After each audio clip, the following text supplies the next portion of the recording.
Poate-i ultima chemare pentru tine,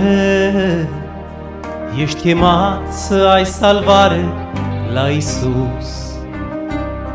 Poate-i ultima chemare, nu știi mâine dacă vei mai fi în viață pe pământ. Acum te întoarce la Iisus, întoarce-te la Dumnezeu, să fii iertat și mântuit. N-ai vrea de azi să fii copilul Său.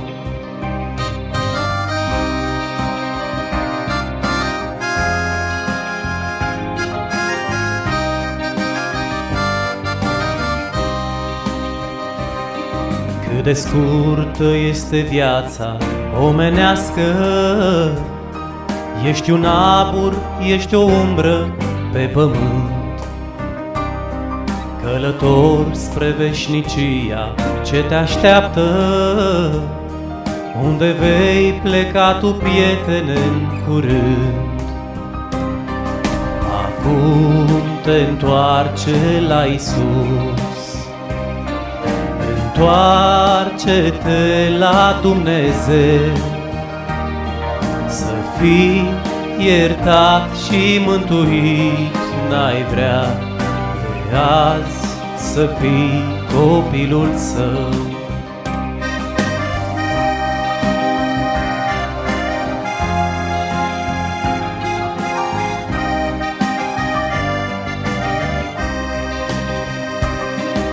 Evanghelia te cheamă azi pe tine, din pierzare să te întorci la Dumnezeu. Nu pleca nemântuit în veșnicie, o, te rog, primește-L astăzi pe Iisus.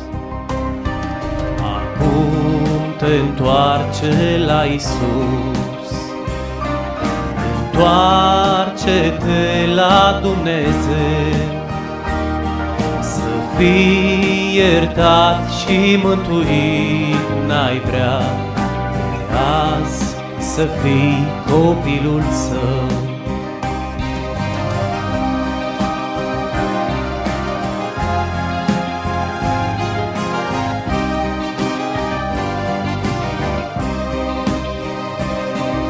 O, ascultă azi chemarea ce ți-o face Dumnezeul veșnic care te-a creat. Vino, prietene, acum ușa-i deschisă, vino să-L primești pe Domnul Salvator. Acum te întoarce la Iisus, întoarce-te la Dumnezeu, să fii iertat și mântuit. N-ai vrea de azi să fii copilul Său. Acum te întoarce la Iisus, întoarce-te la Dumnezeu, să fii iertat și mântuit. N-ai vrea de azi să fii copilul Său.